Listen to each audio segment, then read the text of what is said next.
വാടംപള്ളിയിലെ മാനസിക രോഗി നീ വിചാരിക്കുന്ന പാട്ടിഴയും ശ്രുതിയിൽ പഴയൊരു തമ്പുരു തേങ്ങി. Hi guys, welcome back to Regina official YouTube channel. അപ്പോൾ ഇത് ഞങ്ങൾ അൺഎക്സ്പെക്റ്റഡ് ആയിട്ട് നമ്മുടെ പത്മനാഭപുരം കൊട്ടാരത്തിൽ പോയി.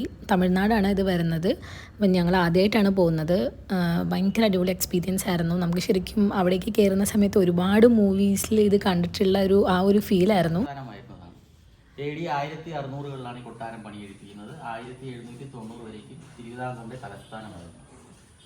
ഇത് മുകളിൽ സീലിംഗിൽ കാണാൻ 90 പൂക്കളാണ് കൊത്തി വെച്ചിരിക്കുന്നത്. 90 വ്യത്യസ്തങ്ങളാണെന്നുള്ളതാണ്. ഓരോ പൂക്കളും ഓരോ ഡിസൈനാണ് ചെയ്തിരിക്കുന്നത്. 90 പൂക്കൾ 90 ഡിസൈൻ. അതുകൊണ്ട് ഈ സ്ഥലത്തിന് പൂമുഖം എന്നുള്ള പേരാണ് അറിയപ്പെട്ടത്. ഇവിടെ കുതിരക്കാരൻ വിളക്ക് കാണാൻ സാധിക്കും. 300 വർഷത്തിലേറെ പഴക്കമുള്ള വിളക്കാണ്. അന്ന് കാലത്ത് ദീപം തെളിയിക്കാൻ ഉപയോഗിച്ചിരുന്നതാണ്. ഇത് നമ്മൾ കത്തിച്ചിട്ട് ഏത് ഭാഗത്തേക്കാണ് വെളിച്ചം ആവശ്യമുണ്ടോ ആ ഭാഗത്തേക്ക് തിരിച്ചു വയ്ക്കാം. ആ ഡയറക്ഷനിൽ അങ്ങനെ തന്നെ നിൽക്കും. സാധാരണ വിളക്ക് പോലെ ചുറ്റി കറങ്ങത്തില്ല. കാരണം അതിൻ്റെ സെൻട്രൽ ഭാഗത്ത് ഒരു bearing system, ball bearing system ഉള്ളതുകൊണ്ടാണ് അതങ്ങനെ തന്നെ നിൽക്കും. എണ്ണയൊക്കെ എന്ന് പറയുമ്പോൾ തറയിൽ വീണ് ചിതറാതിരിക്കാനുള്ള കൽപ്പാത്രമുണ്ട്. പിന്നെ ഈ ഫ്ലോറിങ് നിലം അന്ന് കാലത്ത് നിർമ്മിച്ചതാണ്. ചുണ്ണാമ്പ്, ആറ്റുമണൽ, കടുക്ക, മുട്ടവെള്ള, കരിക്കൻ വെള്ളം, നീലാമ്പരി, ശർക്കരയൊക്കെ ഉപയോഗിച്ചിട്ടുണ്ട്. സിമൻറ്റ് ഉപയോഗിച്ചിട്ടില്ല. നമ്മൾ മുല്ലപ്പെരിയാർ ഡാമിന് ഉപയോഗിച്ചിരുന്ന അതേ മിശ്രിതക്കൂട്ടാണ് ഇവിടെ ഉപയോഗിച്ചിരിക്കുന്നത്. അവിടെ ഓരോരോ ഏരിയയിലും കൊട്ടാരത്തിൻ്റെ തന്നെ സ്റ്റാഫുകൾ നിൽക്കുന്നുണ്ടാവും. നമുക്കെല്ലാം എക്സ്പ്ലെയിൻ ചെയ്തിട്ട് ഓരോരോ പോയിന്റ്സ് ആയിട്ട് എക്സ്പ്ലെയിൻ ചെയ്ത് അവർ തരുന്നുണ്ടായിരുന്നു. അത് നമുക്ക് ഭയങ്കര ഒരു യൂസ്ഫുൾ ആണ്. കാരണം നമുക്ക് എല്ലാവരും പറഞ്ഞു തരും.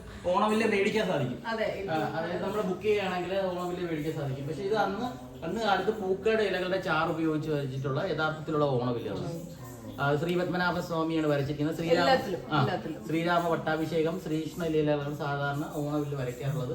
കടമ്പ്, മഹാഗണി അതേപോലെയുള്ള തടികളിലാണ് ഓണവില്ല് വരയ്ക്കുന്നത്. അതൊരു ഐശ്വര്യത്തിന്റെ പ്രതീകമായിട്ട് എപ്പോഴും നമ്മളെ വീടുകളിൽ പൂജാമുറികൾ. ഇത് ദേ സ്റ്റെപ്പ് കയറിയിട്ട് കൊട്ടാരത്തിൻ്റെ മുകളിൽ രാജസദസ് എന്ന് പറയും. ദേ ഹിസൈനസ് അബ്ദുള്ളയിൽ ഉള്ളൊരു ഭാഗം ഞാൻ അവിടെ കൊടുത്തിട്ടുണ്ട്. ആ മൂവി മൊത്തത്തിൽ ഇവിടെ തന്നെയാണ് ഷൂട്ട് ചെയ്തിരിക്കുന്നത്. ഭക്ഷണം കൊടുക്കും ആൾക്കാർക്ക്. വിളമ്പുന്ന പറഞ്ഞ അവസ്ഥ അടുപ്പ് കഴിഞ്ഞെടുക്കും.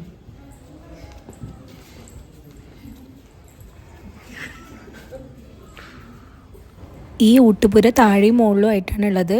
അറ്റ് എ ടൈം താഴത്ത് 1000 പേർക്കും മുകളിൽ 1000 പേർക്കും ഇരുന്നിട്ട് മൊത്തം 2000 പേർക്ക് ഒരുമിച്ചിരുന്ന് ഫുഡ് കഴിക്കാനുള്ളൊരു ഊട്ടുപുരയാണ്.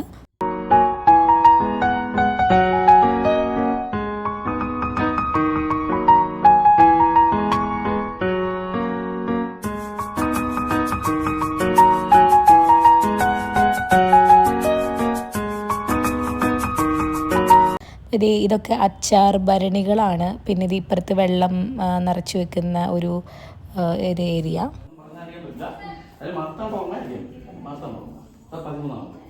14-ാമത്തെയാണ് രാമവർമ്മ, അല്ലേ? ധർമ്മരാജാവ്.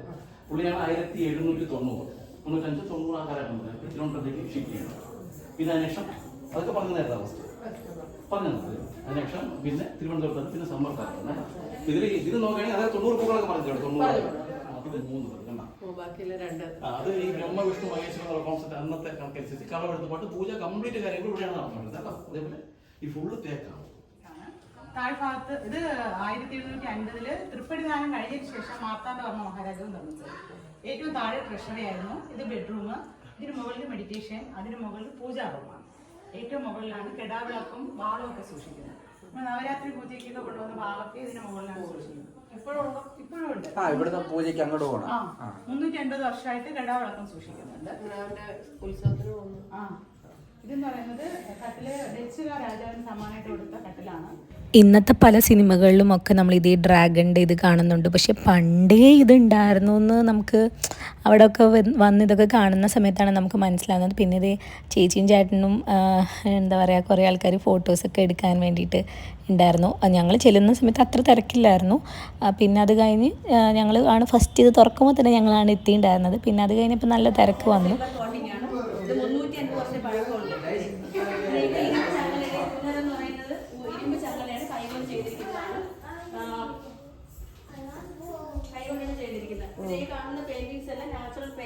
കൃഷ്ണന്റെ ജന്മം മുതലുള്ളത് കൊടുത്തിട്ടുണ്ട്. അവിടെ ഒരു ബെൽജിയം മിററുണ്ട്. ബാക്ക് സൈഡ് സിൽവർ കോട്ടിങ് കാണാൻ. ഇത് ഡൈനിങ് ടേബിൾ അന്നത്തെ കാലത്ത് നിലത്തിരുന്നിട്ടാണ് പലക ഇട്ടിരുന്ന ആഹാരം. പിന്നെ ദേ ഇത് മണിച്ചിത്രത്താഴിൽ ഉള്ള ഒരു രംഗമാണ്. നിങ്ങൾക്ക് എല്ലാവർക്കും ഇത് പറയുമ്പോൾ മനസ്സിലാവുന്നുണ്ടാവുമായിരിക്കും. മണിച്ചിത്രത്താഴിൻ്റെയും ഒരു കുറച്ച് ഭാഗങ്ങൾ ഷൂട്ട് ചെയ്തിരിക്കുന്നത് ഇവിടെയാണ്. പിന്നെ ബാക്കിയുള്ളത് നമ്മുടെ ഹിൽ പാലസ് ആണ്. അപ്പം നമ്മൾ ഹിൽ പാലസ് ഓൾറെഡി പോയിട്ടുണ്ടായിരുന്നു, കണ്ടിട്ടുണ്ടായിരുന്നു. ഭയങ്കര നല്ല എക്സ്പീരിയൻസ് ആയിരുന്നു. ഇതും അതിനേക്കാൾ അടിപൊളി എക്സ്പീരിയൻസ് ആയിരുന്നു.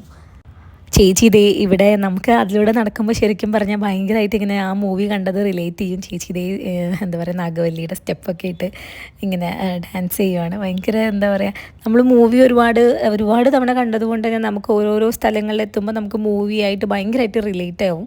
അപ്പം അങ്ങനെ ഞങ്ങളിങ്ങനെ ഓരോരോ കഥകളൊക്കെ പറഞ്ഞ് ഇങ്ങനെ നടക്കുവാണ്. പുറത്ത് സംഭവിക്കുന്ന കുതിരപ്പടങ്ങൾക്ക് വരുമ്പോൾ ഇവിടെ രക്ഷപ്പെടൂ.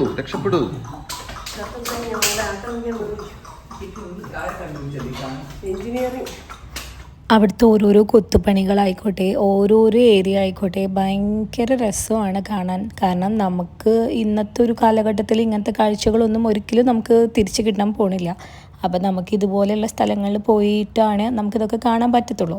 അപ്പം നിങ്ങൾക്ക് എന്താ പറയുക, വീഡിയോ കണ്ടിട്ട് ബോറടിക്കുന്നുണ്ടെങ്കിൽ നിങ്ങൾ ജസ്റ്റ് സ്കിപ്പ് ചെയ്ത് വിടുക. കാരണം ഞങ്ങൾ ആരും ഇല്ല ഈ വീഡിയോയിൽ കൂടുതലായിട്ട്. അങ്ങനെ ഒരു അഭിപ്രായം നിങ്ങൾക്ക് തോന്നുന്നുണ്ടെന്ന് നിങ്ങൾ ജസ്റ്റ് സ്കിപ്പ് ചെയ്യുക.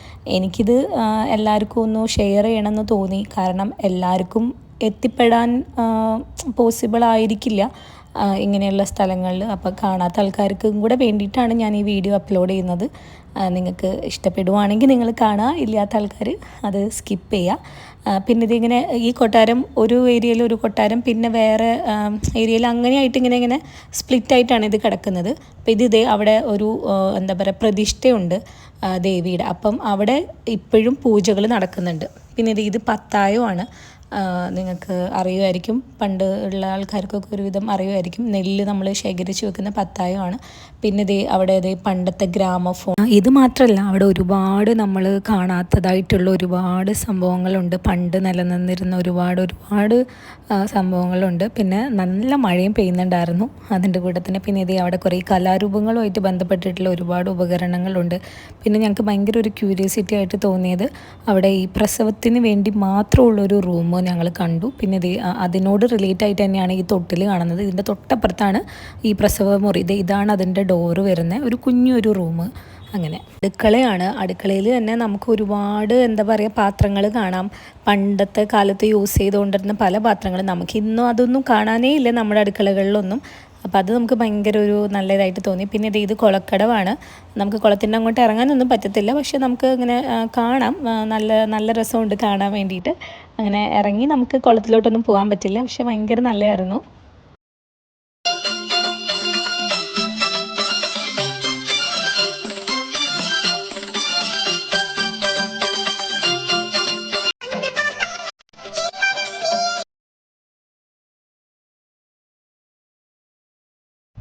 മണിച്ചിത്രത്താഴിലുള്ള ഈ ഒരു ഏരിയ ഒന്നും നിങ്ങൾ ഒരിക്കലും മറക്കില്ല. നമ്മളെല്ലാവരുടെയും മനസ്സിൽ ഒരുപാടുള്ളൊരു പാട്ടും ആ ഒരു എന്താ പറയുക ബാക്ക്ഗ്രൗണ്ട് പിക്ചറൈസേഷനുമാണിത്. അപ്പം ഞങ്ങൾക്കും അതുപോലെ അതിൽ നടക്കുമ്പോൾ ഭയങ്കര ഒരു ഫീലായിരുന്നു. കാരണം നമ്മളിന്നും ഇതിങ്ങനെ ആ പാട്ട് നമ്മളുടെ ഉള്ളിൽ ഒരുപാടുള്ളത് കൊണ്ട് തന്നെ ഭയങ്കര രസമായിരുന്നു കാണാൻ വേണ്ടിയിട്ട്. അപ്പോൾ ചേച്ചി അവിടെ നിന്നൊരു ഡാൻസൊക്കെ ചെയ്തു. അപ്പം നിങ്ങളെല്ലാവരും ഒന്ന് എക്സ്പ്ലോർ ചെയ്യുക. ഇതായിരുന്നു ഞങ്ങളുടെ എന്താ പറയുക കൊട്ടാരത്തിൽ പോയിട്ടുള്ള വിശേഷങ്ങൾ. ഞങ്ങൾ ഭയങ്കരമായിട്ട് എൻജോയ് ചെയ്തു. അപ്പോൾ ഇത്രയേ ഉള്ളൂ. എല്ലാവർക്കും താങ്ക് യു.